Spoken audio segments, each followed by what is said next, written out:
Hello friends, welcome to HSC news technical. दोस्तों, आपका अपने चैनल पे एक बार फिर से बहुत बहुत स्वागत है। दोस्तों आपकी ह्यूज डिमांड पे सर हमारे साथ जुड़ चुके हैं माननीय हाई कोर्ट के बहुत बड़े वकील एडवोकेट रविंदर सिंह ढोल जी, जो अभी बहुत सारे मामले अभी देख रहे हैं एचएससी की भर्तियों से जुड़े हुए। तो सर, हमारे चैनल की तरफ से और व्यूअर्स की तरफ से सर आपको बहुत बहुत नमस्कार, आपका स्वागत है सर।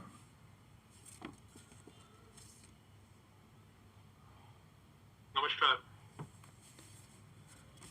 सर जैसे कि हमारा जो व्यूअर्स है, ज़्यादा जो बच्चे जुड़े हुए हैं वो टेक्निकल से ज़्यादा जुड़े हुए हैं, तो सबसे पहले सर अभी बहुत सारे बच्चों के पहले ये जानना चाहते हैं जो जेई एग्ज़ाम है सर, उस पे जो उसका रिजल्ट पे स्टे आपके पास ही वो मामला चल रहा है सर। तो उस पे स्टे किस कारण हुआ सर? उसमें सिर्फ इलेक्ट्रिकल का ही मामला है या जेई सिविल के भी बच्चे उसमें 4 गुना से ज़्यादा बड़ा मैटर चल रहा है सर इसमें?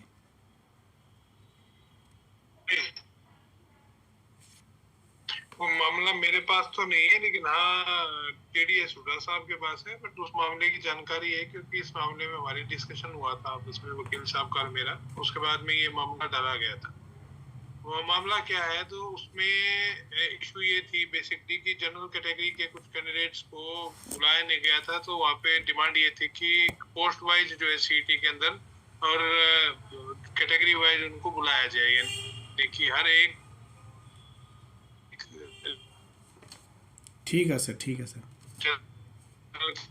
कैटेगरी की पोस्ट बाद उनको को इन्होंने प्रॉपरली कंप्लाई नहीं किया, जिसके कारण तो 7 मार्च तक जो है स्टे कर दी। ठीक है सर। सर और जैसे कि अभी आप सभी बच्चों को पता है और जो इस भर्तियों से जुड़े हुए हैं, भी जो सोशल इकोनॉमिक्स के जो नंबर हैं सर, उस पर तो स्टे है, अभी भर्तियों में लगा ही नहीं सकते अभी जो भी रिजल्ट आए हैं। लेकिन कई बच्चों ने सर मेरे पास प्रूफ भेज रखे हैं, जैसे कि एएलएम की भर्ती है सर, उसमें कई बच्चों को बता मेरे पास प्रूफ भेजे हैं स्पेशली ऐसे बता कर इसमें डाई नंबर ऐड होके उनका रिजल्ट आया हुआ है। तो सर अगर ये प्रूफ उनके सही निकलते हैं तो इस भर्ती पर क्या इफेक्ट पड़ सकता है सर? देखिए, ग्रुप सी के अंदर जो है सोशो इकोनॉमिक क्राइटेरिया पे अभी कोई स्टे नहीं है। पहली बात, स्टे केवल group D socio economic criteria पे है, ग्रुप सी में बिल्कुल भी नहीं है। ग्रुप सी के अंदर इन्होंने क्या किया, पिक एंड चूज मेथड अपनाया है। आपने जो आपके पास जो जानकारी है वो कहीं ना कहीं दुरुस्त है, मैं उसको और अच्छे से मैं दुरुस्त कर देता हूँ। ठीक है।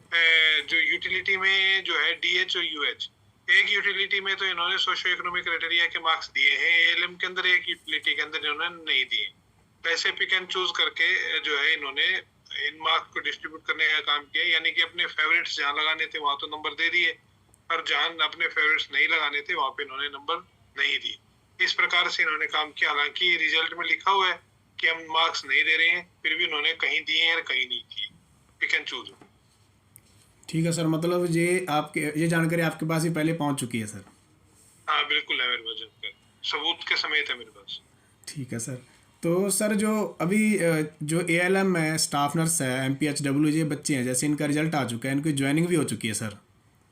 तो जो अभी जो मामले चल रहे हैं सर, जो अभी पूरा मामला जो हाई कोर्ट में चल रहा है, जो सोशल इकोनॉमिक्स का और रिजर्वेशन का और 56 का, इन चीज़ों का इनके ऊपर क्या इफेक्ट पड़ सकता है सर?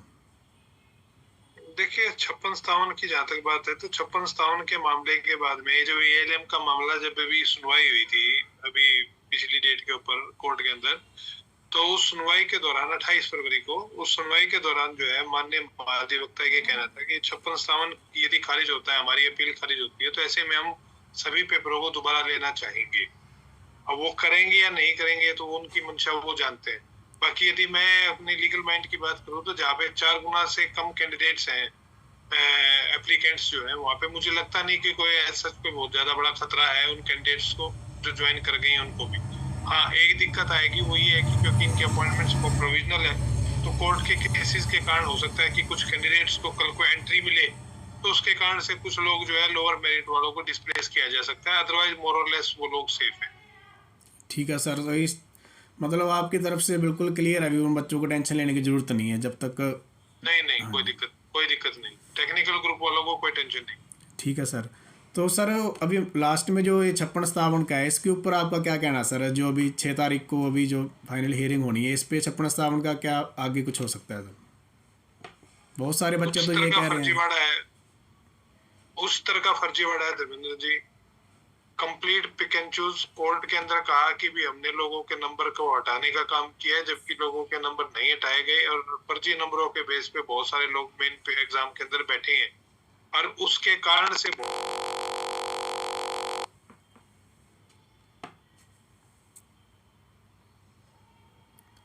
सर साउंड चेक करने के बाद आपकी तरफ से साउंड आना बंद हो जो गया। है फॉलो हाँ नहीं किया ठीक। गया। एक बार सर दोबारा बता दें सर, बीच में साउंड कट गया था इसका थोड़ा सा। मैं कह रहा हूँ उस तरह का फर्जीवाड़ा है ये, और उस फर्जीवाड़े के बहुत सारे सबूत हमारे पास में मौजूद हैं कि इन्होंने नंबर नहीं काटे और बावजूद फर्जी नंबरों के लोगों को जो है मुख्य परीक्षा के अंदर शामिल करके और उन लोगों के को नंबर दे करके और बिठाया है। बिठा करके अब रिजल्ट तो डिक्लेयर तो खैर नहीं हुआ है, बट ऐसे बहुत सारे रेफरेंसेस, कम से कम 150 से 200 प्रूफ तो मेरे पास में अवेलेबल है, जिन लोगों के पास में नंबर नहीं होने चाहिए थे और उनको नंबर दे करके और मुख्य परीक्षा में बिठाया गया।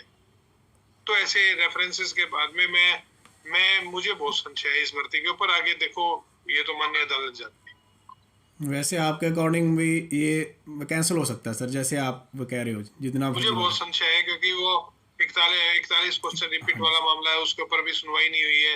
एजुकेशन क्वालिफिकेशंस वाले इशू है, उसके ऊपर सुनवाई नहीं हुई है। अभी तो केवल एक ही चीज के ऊपर सुनवाई हुई है, वो है सोशियो इकोनॉमिक क्राइटेरिया के मार्क्स। इसके अलावा तो किसी भी लाइजा किसी भी इशू के ऊपर सुनवाई नहीं हुई है। तो जब उनके ऊपर सुनवाई होगी तो कोर्ट और सीरियस लेगी उस मामले को। तो सर जैसे सोशल इकोनॉमिक्स के क्राइटेरिया के मार्क्स पर जो सुनवाई हुई है, इस पर उधर से माननीय जी साहब का क्या कहना सर, एचसीसी की तरफ से भी उन्होंने ये वेरिफिकेशन करवाई है? उनके पास कोई जवाब नहीं। वो कह रहे हैं जी हमने तो पीपीपी से वेरीफाई किया है इसको। पीपीपी का डाटा ही अपने आप में फर्जी है, उसके भी हमारे पास में सबूत है सर उसमें तो उनकी हाँ, रेलिवेंस नहीं कोई। उसमें तो कोई कई इनकम वगैरह कहीं ज़्यादा बढ़ गई, कई जो रियल कैंडिडेट है उनको तो सर हाँ, नंबर मिले नहीं इसमें। Yes yes yes yes. तो सर जो अभी ये CWP 605 चल रही है सर अर्पित गलावत का, उसका सर क्या चल रहा है सर? अभी आप उसमें उससे में तो आप जुड़े हुए सर, उसका क्या प्रोग्रेस है जिसमें? मैं हूँ बिल्कुल हूँ। 6 मार्च उसकी सुनवाई है और 6 मार्च को वो मामला मुझे लगता है कि सबसे पहले डिसाइड होगा। उसके बाद में जो है 56-57 वाले केस का नंबर आएगा, यदि कोर्ट के पास में समय बचता है तो। सर तो उसके अंदर प्लीडिंग्स कंप्लीट है और कोर्ट ने कहा है कि भी दोनों पार्टीज अपनी अपनी जो जजमेंट्स एक दूसरे को रेफर करना चाहते हैं कोर्ट के आगे, वो जजमेंट्स अपने एक्सचेंज कर लो और पढ़ लो, ताकि अगली डेट पे इसकी अंतिम सुनवाई की जा सके। तो अगली डेट पे मैं अपेक्षा करता हूँ ज्यादा से ज्यादा एक डेट हो, ये वाला मामला समाप्त हो जाए। ठीक है सर। तो सर पूरा जो रिजर्वेशन का जो पूरा मैटर है सर, उस पे ऊपर अभी आपका क्या ओपिनियन रहेगा सर? जो रिजर्वेशन जो अभी इन भर्तियों में हो रही है सर, प्रॉपर प्री में या इसमें फाइनल में मेन में? देखिए 50-50 बैलेंस मामला है ये। वन साइडेड मामला बिल्कुल भी नहीं है रिजर्वेशन वाला, क्योंकि गवर्नमेंट इस चीज को अप्लाई कर रही है कि हमने 5/5/2022 को जो इंस्ट्रक्शंस निकाली थी, उस इंस्ट्रक्शंस के अंदर हमने एक प्रावधान कर दिया था कि भी जो व्यक्ति रिजर्व कैटेगरी का क्राइटेरिया को फॉलो करेगा, क्राइटेरिया के हिसाब से पास होता है, यानी कि 50% को क्रॉस नहीं करता है, तो वो अपनी ही कैटेगरी में कम्पीट करेगा। मुख्य कैटेगरी में वो कम्पीट नहीं कर पाएगा, अनरिजर्व कैटेगरी। तो उन पॉलिसी के तहत इन्होंने किया है और वह पॉलिसी चैलेंज हुई है। तो उसमें 50-50 इसलिए कहता हूँ कि कोर्ट की कुछ जजमेंट ये कहते हैं कि यदि आप क्राइटेरिया में एग्जाम में बैठ जाते हैं तो आप क्राइटेरिया चैलेंज नहीं कर सकते, और कुछ जजमेंट ऐसी कहती हैं कि there can not be any estoppel against the law, यानी कि जो एक सेटल कानून है उसके खिलाफ आप कोर्ट में आने से किसी को नहीं रोक सकती। तो कोर्ट यदि अप्रिशिएट करेगी इस आर्गुमेंट को कि भी सेटल लॉ जो है उसके अगेंस्ट में स्टॉपल नहीं हो सकता, फिर तो ये मामला आगे बढ़ेगा, वरना वहीं का वहीं ये समाप्त हो। तो सर लास्ट में यही क्वेश्चन रहेगा भी, जो पूरा CT का जो भी प्रोग्रेस चल रही है सर जिसकी, तो ये कितनी लंबी और खिंच सकती है सर? जहाँ ज्वाइनिंग हो जाएगी बच्चों की 6 तारीख के बाद तक, जो भी आप क्या आपकी तरफ से क्या रिव्यू दोगे सर? आप माननीय कोर्ट की जो जिस प्रकार की सुनवाई चल रही है, मैं आपको अपनी तरफ से, हालांकि सब्जेक्ट टू ऑल हाँ जी सर, करेक्शन, हाँ आपकी तरफ से, हाँ जी। मेरा मानना है कि 15 दिन के अंदर ये मामला समाप्त हो जाएगा से सारा, सभी एक को छोड़ के। क्या जो सिंगल बेंच में जो पोस्ट प्रेफरेंस और टेक्निकल एरर वाला डॉक्यूमेंट अपलोड वाला मामला है, उसको छोड़ करके लगभग सभी मामले जो डिवीजन बेंच वाले हैं वो खत्म हो जाए। तो मतलब आपने तो बच्चों को खुशखबरी भी दे दी सर, कईयों को जो वेट कर रहे हैं अभी 15 दिन के अंदर। 15 दिन मैं इसको डाउन द लाइन में 15 मार्च इसकी फिक्स कर रहा हूँ। 15 मार्च तक डिवीजन बेंच के सभी केस जिसमें सोशियो इकोनॉमिक क्राइटेरिया का मामला है, 56-57 ग्रुप वाला मामला है और ये रिजर्वेशन वाला मामला है, तीनों का निपटारा हो जाएगा। अब इसके बाद जो रह जाएगा वो इंडिविजुअल ग्रीवेंसेस रह जाएंगी उन कैंडिडेट्स की जिन किसी के डॉक्यूमेंट अपलोड नहीं हुए, किसी का कुछ नहीं हुआ, किसी की प्रेफरेंसेस नहीं भरेगी, केवल वो मामले रह जाएंगे। बाकी मामले मेरा मानना है कि समाप्ति के कगार पर है। वो निर्णय किसी भी तरफ आए, ये जरूरी नहीं है कि भी निर्णय हमारे पक्ष में आए हमारे खिलाफ आए, निर्णय कोई भी हो, बैलेंस बात करनी चाहिए। हाँ जी सर, ये तो है बिल्कुल भी। मैंने तो आपको पर्सनल ओपिनियन नहीं मानना सर, भी निर्णय के तो आप जाहिर से तो माननीय हाई कोर्ट पे है। हाँ जी सर।